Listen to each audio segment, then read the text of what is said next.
The year is 1910. A team of paleontologists in the Sahara stumbles across a massive crocodile skull the size of a small car.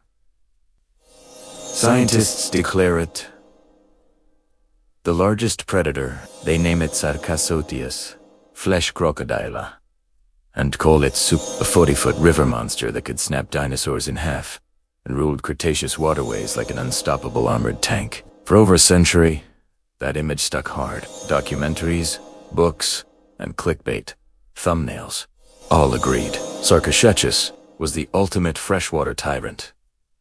A supersized crocodile that ate anything that moved. It made modern crocs look like garden lizards, except almost everything we thought we knew about it was wrong. And that's just the beginning. The deeper you dig into so-called apex predators and monsters of the prehistoric world, the more you realize a shocking number of them have been completely overhyped. Some were slower than we imagined.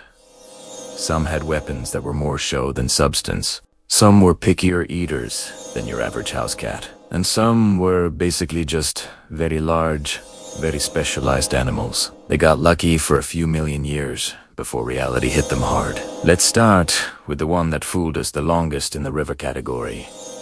Sarcosuchus. For decades, it was sold as a 40-foot, 10-ton killing machine that could take down large dinosaurs with a single bite. The skull is real. The size is impressive. But when researchers finally ran proper biomechanical tests, and looked at the full skeleton, the myth started to crumble. Its body wasn't built for high-speed chases or constant hunting. It was a slow, heavy ambush specialist with a massive snout designed more for grabbing and holding than for slashing or crushing bone. Those enormous teeth, they were perfect for snatching fish, turtles, and smaller land animals, not for battling full-grown dinosaurs in epic fights. It was less river T-Rex and more giant, patient crocodile that waited for dinner to come to it. If one giant skull could create such a myth, imagine what happens when we look at animals we thought we understood perfectly. Take Liopleurodon, the massive marine reptile that walking with dinosaurs turned into a 25-meter-long underwater nightmare. For years, it was portrayed as the apex predator of the Jurassic Seas, a pliosaur with a bite force strong enough to crush anything. The teeth and jaws are real. The size estimates, however, were wildly exaggerated. Newer fossils and careful measurements show the largest individuals were probably closer to 6 to 7 meters. Not the boat-length monsters shown on TV. It wasn't a fast, open ocean hunter. It was a relatively sluggish ambush predator that lurked in shallow coastal waters, using its long neck to snatch fish and smaller marine reptiles.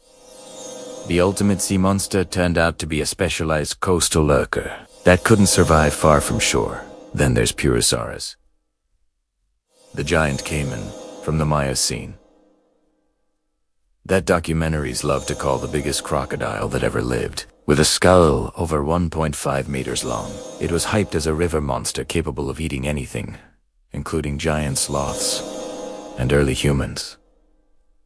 The size is real.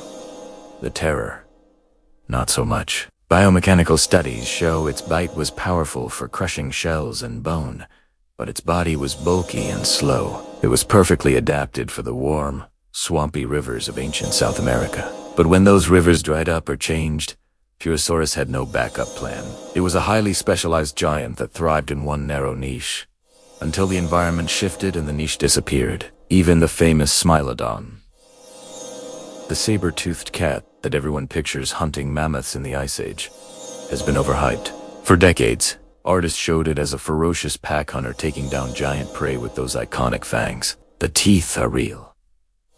The strategy, mostly wrong. Recent studies of jaw mechanics and bite force revealed those long canines were surprisingly fragile. They were built for precise, careful stabbing into soft tissue, not for bone crushing or wrestling large, struggling animals.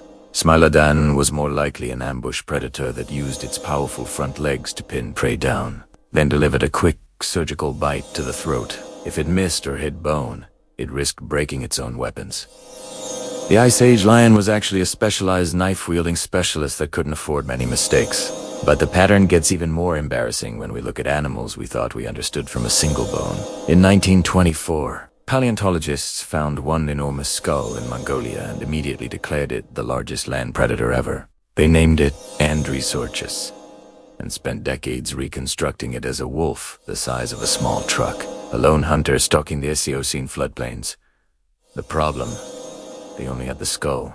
No body, no legs, no skeleton. In 2023, proper analysis finally revealed the truth. It wasn't a wolf at all. It was more closely related to hell pigs. Entelodons. Instead of a sleek predator, it was probably a bulky, long-faced pig-like animal. Wheat-rounded, wrinkled teeth, suited for crushing plants, scavenging, and opportunistically eating whatever it could find. The top predator of the Eocene was basically a giant opportunistic hog that munched on roots, carrion, and the occasional small animal. Not exactly the apex terror we were sold. The same thing happened with many other famous monsters. We built entire careers and documentaries around incomplete fossils and dramatic assumptions. We wanted unstoppable killing machines, so that's what we drew, even when the bones told a different story. The real animals were often slower, more fragile, and far more picky than the legend suggested.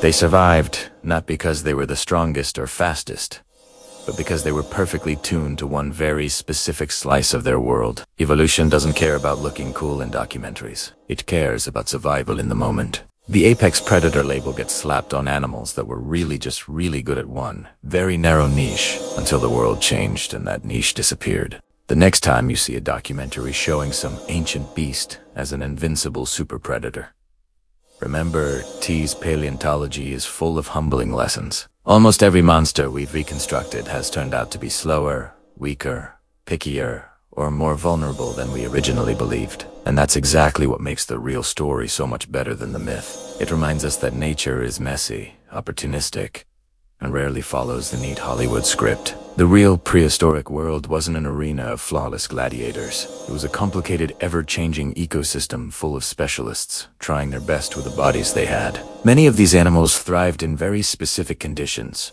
only to vanish when even small environmental shifts occurred. Their overhyped status often says more about us and our love for dramatic monsters than about the actual animals that once walked the earth.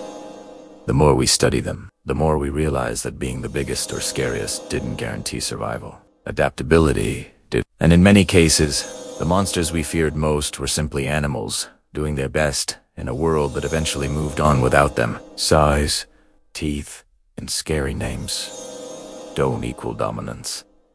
Specialization does, and specialization is a double-edged sword. It makes you incredibly successful in the right environment, but incredibly fragile when that environment changes. That's the quiet lesson hidden in every overhyped prehistoric predator we've ever loved. They weren't failures, they were just perfectly adapted to a world that no longer exists. The deeper we look, the clearer it becomes.